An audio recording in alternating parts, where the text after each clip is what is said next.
semuanya, kembali lagi bersama saya, Tea Sima Suli Simanjuntak dengan NIM 4193111054 dari kelas MESP 2019. Di video kali ini, saya akan membahas tentang pengembangan storyboard. Adapun materi yang akan saya bawa pada hari ini yaitu tentang yang pertama, pengertian storyboard. Yang kedua, fungsi storyboard. Yang ketiga, tujuan storyboard. Yang keempat, komponen-komponen storyboard. Yang kelima, hal yang harus diperhatikan dalam storyboard. Dan yang keenam, contoh storyboard. Baiklah, sekarang kita masuk ke materi yang pertama, yaitu tentang pengertian storyboard. Pertama, saya akan menjelaskan tentang pengertian storyboard menurut para ahli. Yang pertama yaitu menurut Karen. Storyboard adalah blueprint atau gambaran yang mengandung informasi yang akan ditempatkan pada layar sebagai informasi yang akan menolong programmer dan ahli produksi untuk mengembangkan komponen media. Storyboard dapat dikatakan juga visual script yang akan dijadikan outline dan dari sebuah proyek ditampilkan shoot by shoot yang biasa disebut dengan istilah scan. Baiklah, sekarang kita bahas tentang definisi storyboard. Jadi, storyboard itu adalah sebuah desain, sketsa gambar, deskripsi, serta detail lainnya yang disusun secara berurutan sesuai dengan naskah cerita yang telah dibuat yang bertujuan untuk menjelaskan atau menggambarkan sebuah scan dengan jelas. Oke, setelah kita tahu apa pengertian dari storyboard, kita masuk ke materi yang kedua. Materi yang kedua yaitu fungsi storyboard. Adapun fungsi storyboard yaitu yang pertama, digunakan untuk menggambarkan alur cerita dengan garis besar mulai dari awal, pertengahan, hingga akhir. Kemudian berguna untuk proses perencanaan awal pembuatan sebuah film. Kemudian yang ketiga, yang terakhir, digunakan untuk memudahkan dalam membuat dan memahami alur cerita atau naskah sebuah film. Selanjutnya, setelah kita tahu fungsi dari storyboard, kita masuk ke materi yang ketiga, yaitu tujuan dari storyboard. Tujuan storyboard ada beberapa. Yang pertama, sebagai sebuah panduan untuk pihak yang terlibat dalam pembuatan film naskah, mulai dari sutradara, produser, penulis cerita, kameramen, hingga lighting. Kemudian, untuk dapat visualisasikan ide yang dirancang oleh pembuat film. Kemudian yang ketiga, sebagai alat untuk dapat mengkomunikasikan ide atau gagasan dalam suatu film. Yang keempat, untuk dapat menjelaskan alur atau jalannya narasi cerita. Yang kelima, untuk menjelaskan proses pergantian, perpindahan setiap frame atau elemen, serta berperan untuk pengaturan waktu atau timing pada setiap sequence. Selanjutnya, kita masuk ke materi yang keempat, yaitu komponen-komponen storyboard. Adapun komponen-komponen storyboard, yaitu yang pertama bagian judul, kedua bagian subjudul, yang ketiga bagian visual, keempat bagian audio, bagian yang kelima bagian dialog atau action, yang keenam yaitu bagian properties. Adapun penjelasan dari setiap bagian tersebut adalah sebagai berikut. Komponen-komponen storyboard. Yang pertama yaitu bagian judul. Komponen pertama adalah judul, yang mana berisi tentang judul, adegan, episode, dan halaman. Komponen judul sangatlah penting sebagai konsep dasar pemahaman penonton untuk mengetahui tema atau topik dalam sebuah film atau naskah.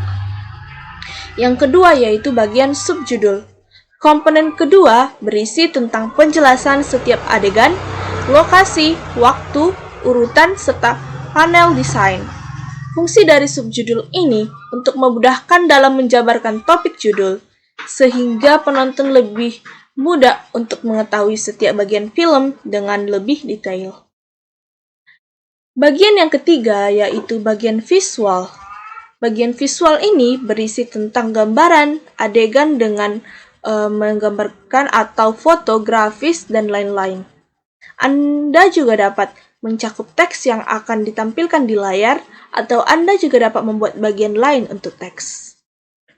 Kemudian ada bagian keempat, yaitu bagian audio.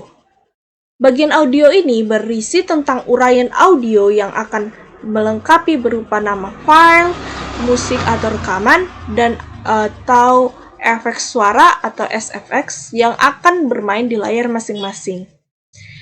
Selanjutnya yaitu bagian dialog atau action. Bagian ini berisi detail action dan pergerakan kamera atau framing, angle, serta dialog adegan jika ada. Dan yang terakhir yaitu bagian properties. Bagian properties berisi tentang penjelasan artistik, properti, wardrobe, dan timing. Selanjutnya adalah hal yang harus diperhatikan dalam storyboard.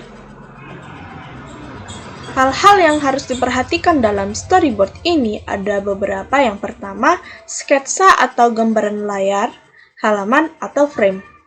Kemudian ada warna, penempatan, dan ukuran grafik. Selanjutnya ada teks asli jika ditampilkan pada halaman atau layar.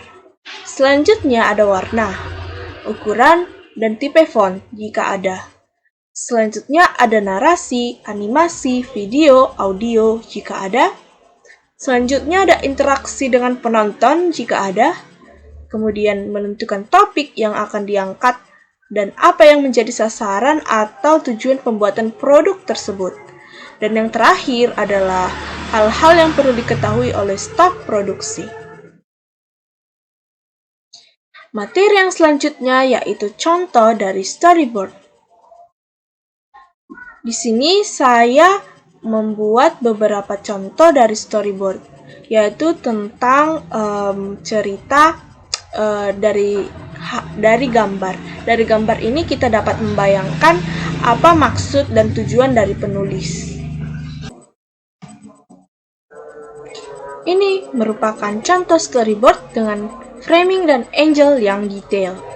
Maksudnya adalah gambar ini merupakan gambar yang detail yang dapat jika dilihat secara langsung kita dapat membayangkan apa yang dimaksudkan oleh penulis karena merupakan gambar yang detail dan mudah dipahami. Selanjutnya, untuk mempermudah membuat storyboard maka harus dibuat sebuah materi kasar sebagai dasar pelaksanaan. Outline dijabarkan dengan membuat poin-poin pekerjaan yang berfungsi membantu untuk mengidentifikasi material apa saja yang harus dibuat, didapatkan, atau disusun, supaya pekerjaan dapat berjalan. Kemudian dengan menggunakan outline. Dengan menggunakan outline saja sebenarnya sudah cukup untuk memulai tahap pelaksanaan produksi. Tetapi dalam berbagai model proyek video seperti iklan televisi, company profile, sinetron, drama televisi, film cerita, dan film animasi, tetap membutuhkan skenario formal yang berisi dialog, narasi, catatan tentang setting lokasi, action, lighting, sudut, dan pergerakan kamera, sound atmosfer, dan lain sebagainya. Selanjutnya yaitu langkah-langkah dalam membuat storyboard. Langkah-langkah dalam membuat storyboard adalah sebagai berikut. Yang pertama, catat poin-poin penting, ide, serta konsep yang akan dibuat dalam storyboard. Nah, setelah kita mencatat poin-poin penting tersebut, kita lanjut ke storyboard. Anda harus pada dasarnya merupakan gambar yang serial dan dilengkapi uraian semua langkah dan keterangan yang diperlukan untuk menyelesaikan tujuan dibuatnya film. Selanjutnya, membuat sketsa kasar visual untuk semua frame. Kemudian visual dengan jelas menampilkan adegan utama agar dapat dipahami oleh para pembaca apa maksud dan tujuan dari sebuah film yang ingin kita buat. Selanjutnya adalah storyboard. Dapat dirancang menggunakan kertas dengan coretan dan tulisan manual atau dengan perangkat lunak seperti Microsoft Word.